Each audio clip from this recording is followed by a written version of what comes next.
Hello everyone, today I am going to explain you about the chapter number 4 e-commerce and outsourcing।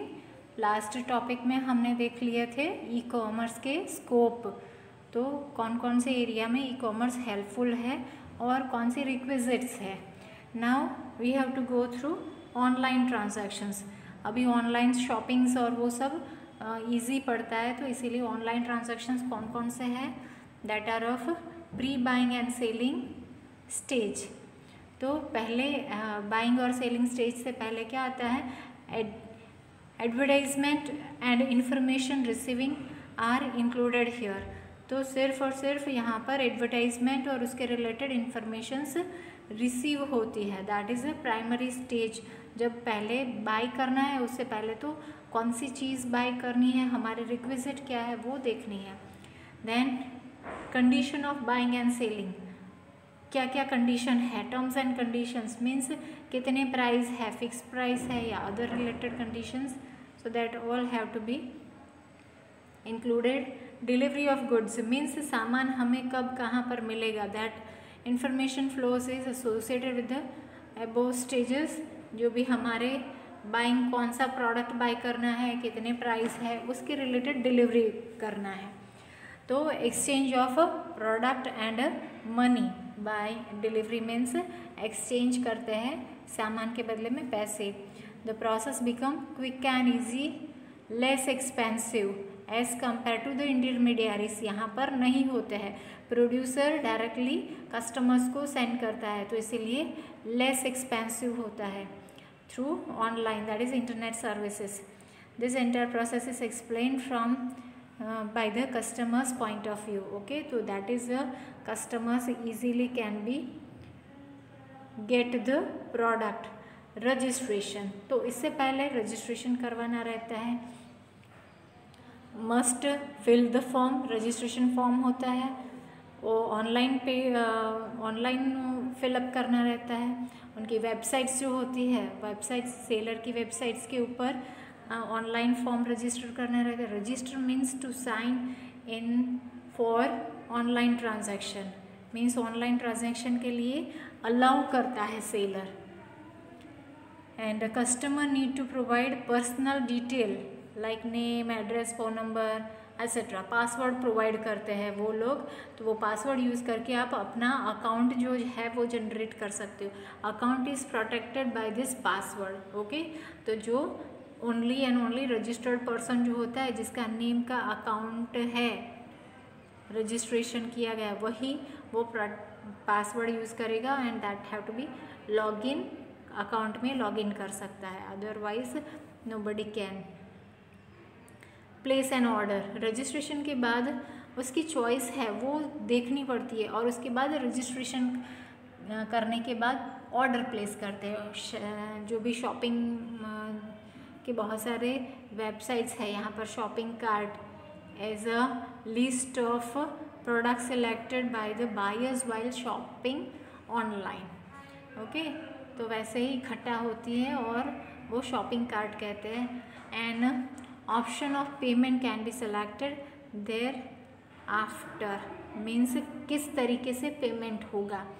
Payment system, payment can be made in different mode, that is cash on delivery, CON जिसको कहते हैं। फिर cheque, net banking means account transfer हो जाते हैं, या फिर credit card या debit card, digital cash etcetera. तो ये सारे जो है वो मोड ऑफ पेमेंट है, ओके, 1 मार्क में पूछ सकते हैं। देन मोड ऑफ पेमेंट के अंदर यहाँ पर देख लो, कैश ऑन डिलीवरी है, मीन्स आप कैश दो और प्रोडक्ट खरीद लो।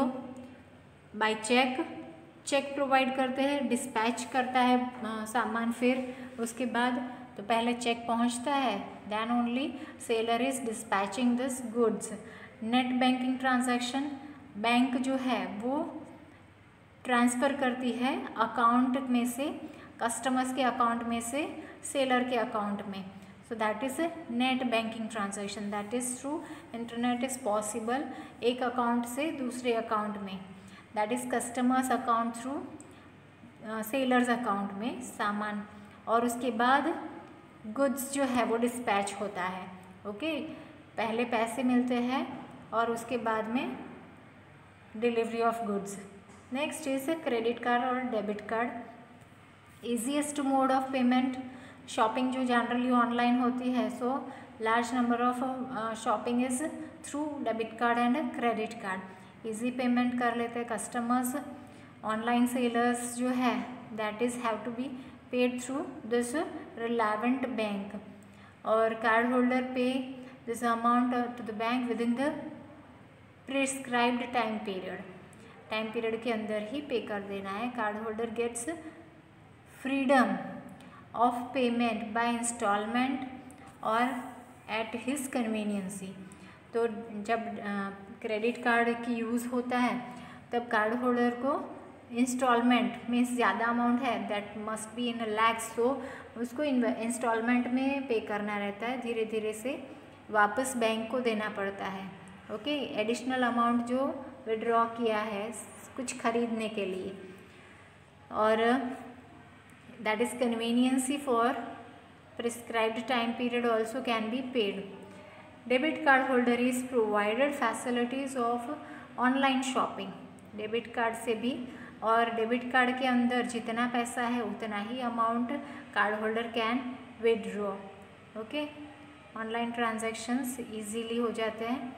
नेक्स्ट हमारा है डिजिटल कैश। डिजिटल कैश के थ्रू भी पेमेंट होते हैं।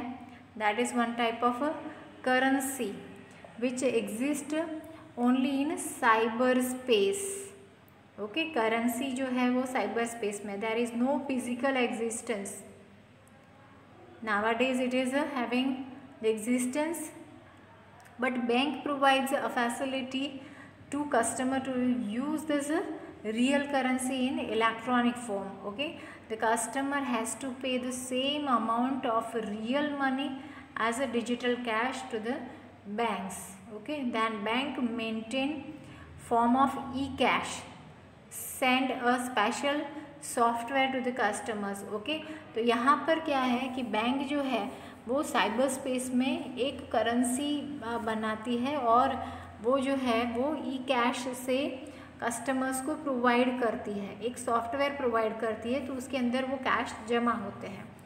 Then digital cash can be received through the account of the customers के अकाउंट के थ्रू ही डिजिटल कैश ट्रांसमिट होती है। This digital fund can be used for online shopping. सिर्फ और सिर्फ ऑनलाइन शॉपिंग करनी है तो इसीलिए डिजिटल कैश यूज़ होता है। Safety and security of the transactions, जो ट्रांजैक्शंस होते हैं उसके अंदर रिस्क भी बहुत ज़्यादा है। Risk of transactions, risk of data, risk of intellectual property and secret data, तो ये सब जो है वो रिस्क है, सेफ्टी नहीं है, सिक्योरिटी नहीं है यहाँ पर। तो पहला है security against risk of transaction. कोई भी ट्रांजैक्शन है वो में पॉसिबल कि ऑर्डर के अकॉर्डिंग टू ना आए, जो भी प्लेस किया है ऑर्डर उसके अकॉर्डिंग टू ना हो, एड्रेस दूसरा कुछ डाल दिया है तो एड्रेस दूसरा है, कस्टमर्स के प्रेफरेंस के अकॉर्डिंग टू नहीं है, तो दैट में पॉसिबल। रेड कलर का मंगवाया है और ब्लू कलर का आया है, 6 नंबर का मंगवाया है 7 नंबर का आ गया है, तो लाइक दैट में possible, that is a risk. Then next है security against risk of data collection. Okay, तो हमारे जो डेटा है वो में पॉसिबल कि लीक हो जाता है, दैट इज़ थ्रू वायरस और हैकिंग। तो ये जो है वो वायरस के थ्रू हमारे जो डेटाज है वो कंप्यूटर करप्ट करके डेटा ट्रांसमिट कर लेता है। जो साइबर स्पेस के साइबर क्राइम्स होते हैं, with this they have to hack all the datas, और हमारे डेटास जो भी है वो चोरी करके फिर उसका मिसयूज़ भी कर सकता है। और डेटा जो है वो हमारे फाइल्स जो है वो करप्ट भी कर सकता है। तो इसीलिए anti software is to be use for preventing this type of risk. तो इसका सोल्यूशन भी है एंटीवायरस, जो आपने नाम भी सुना होगा, जो वायरस होने से बचाता है। Then security against intellectual property and privacy, जो भी हमारी जो इंटेलेक्चुअल प्रॉपर्टी है कंप्यूटर के अंदर, सो वो मे पॉसिबल कि that may be in public, हमारे जो पर्सनल डेटा है वो पब्लिक में रेंडर होना भी शुरू हो जाए। इंफॉर्मेशन जैसे कि email address, phone number, account number, password, ये सब में पॉसिबल लीक हो जाए। ये सारी इन्फॉर्मेशन जो कॉन्फिडेंशियल इन्फॉर्मेशन है वो हमें ट्रांजैक्शंस डील करते हैं तब हमें यूज़ करनी है, पर ये में पॉसिबल कि ये जो डेटा है वो लीक हो जाए। तो पीरियडिकली इसका सॉल्यूशन है कि हमें चेंज करते रहना चाहिए। Next topic is of outsourcing. Outsourcing miscellaneous work और मीन्स छोटा मोटा वर्क होता है बिजनेस के अंदर, उसके लिए आउटसोर्सिंग यूज़ करते हैं। मीन्स हमारा मेन प्रोडक्शन है कार का प्रोडक्शन करना, तो कार की प्रोडक्शन करने के लिए हमारे पास उसके spare parts, chassis and there so many works are there. तो उसके अलावा सपोज़ एडमिनिस्ट्रेटिव वर्क करना है, अकाउंट्स लिखना है, तो ये अकाउंट्स लिखना है वो दूसरे बाहर के जो सोर्सेस है उससे करवाएंगे, तो that is called the outsourcing. Okay, जो हमारा काम है, हमारे बिजनेस का काम है, वो हमारी जो बिजनेस के एम्प्लॉय है वो ना करते हुए जो स्पेशल है उनके फील्ड के जो नॉलेज लिए हुए पर्सन है उनके पास करवाए। So it is easier for them और easier for our business also. तो आउटसोर्सिंग इसीलिए यूज़ होते हैं। यहाँ पर मीनिंग दिया गया है आउटसोर्सिंग का, व्हेन मिसलेनियस वर्क ऑफ और a process is handed over to the other group of by business group as per the contract for prescribed time, it is called the outsourcing. Okay, तो जैसे मैंने example दिया था, books of accounts लिखने को दे रहे हैं बाहर डेटा एंट्री करने को, तो that is outsourcing. Outsourcing necessary होता है स्मूथ वर्किंग के लिए, एक्टिविटीज़ सारी चले, इंटेलेक्चुअल वर्क थरली काम हो बिजनेस का। और यहाँ पर दिया गया है concept of requirement of BPO, that is the business process outsourcing. BPO to get contractual service of external company or a group of complete special work or the process of the company।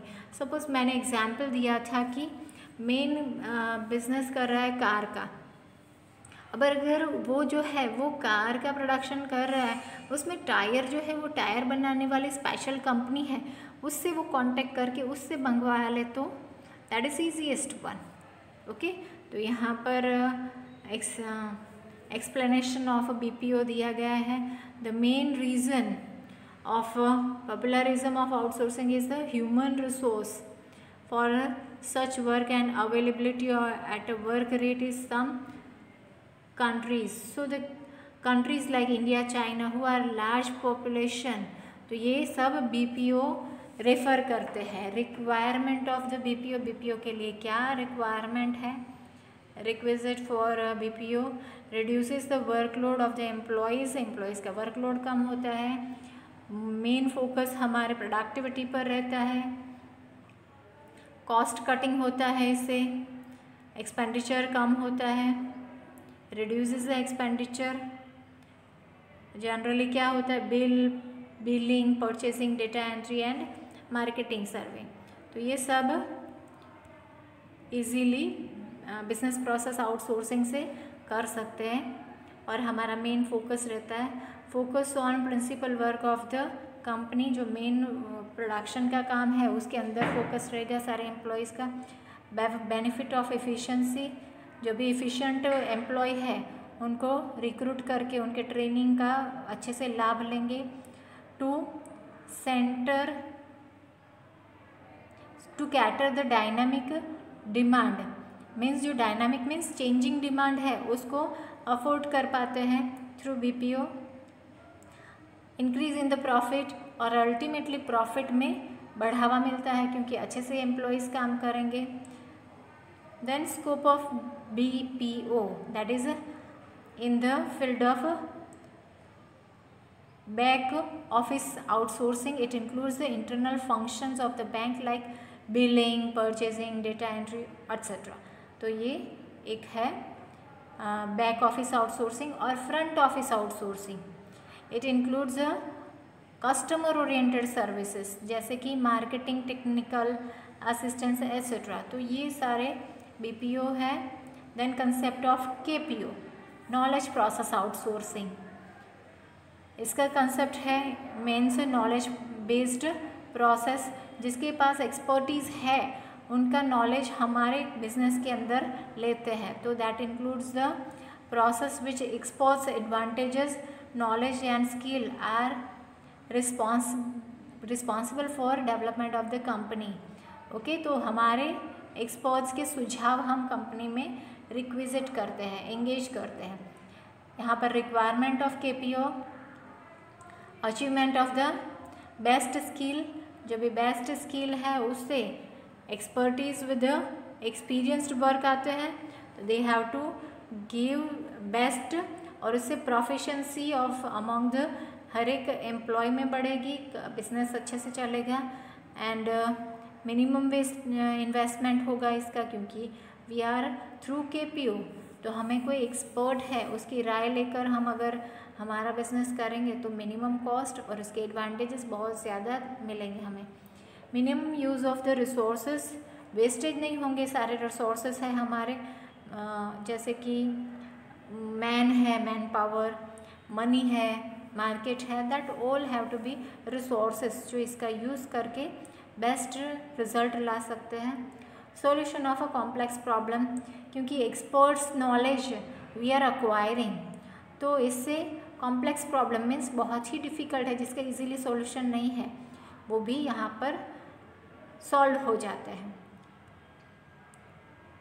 Then special attention to the principal function, अगर general functions जो है वो generally attend हो रहे हैं तो special attendance principal function पर, means यहाँ पर दिया है school preference to outsourcing working with like computer education, canteen, stationery facilities, ये सब जो है वो आउटसोर्सिंग मीन्स स्पेशल पर्सन को अपॉइंट करके उसको अलॉट कर दे ये काम, तो इजी हो जाएगा। तो मेन पढ़ाने का काम है, बिजनेस जो स्कूल है वो स्टडी करवाएंगे और उसके अंदर ही ज़्यादा फोकस करेंगे। तो principal work have to be imparting education for the school, तो प्रेफरेंस उसका ही रहेगा। Maximum use of money, money का without any waste capital have to be utilize in the best manner. Business unit can be use in the capital for maximum business development, पैसे development के लिए। Reduction of expenditure, खर्चा कम होगा। इसके अंदर ये popularism of the outsourcing nowadays is very important, और outsourcing function जो है वो like marketing process and research and development of the company. तो इसके लिए जब एक्सपर्टीज नॉलेज एक्वायर करते हैं, so that is reduction in the expenses. Then reduction in the risk, जो भी रिस्क होता है, मार्केट रिस्क होता है, गवर्नमेंट की पॉलिसी का रिस्क होता है, that all have to be reduced, क्योंकि हमारे पास एक्सपर्टीज नॉलेज आर अक्वायर्ड, हमारे पास बहुत सारे list of options are there, so we can select any best at the adverse situations. तो market competition, government policy, rules and different techniques change होती है, तो उसके थ्रू ये सारे चेंजेस हमें करने रहेंगे बिजनेस के अंदर। तो इसके लिए KPO is very helpful. Investment made by the business unit will be for no use, there is a risk and reduce by this risk is reduced by the outsourcing. Scope कहाँ कहाँ पर ये use होता है?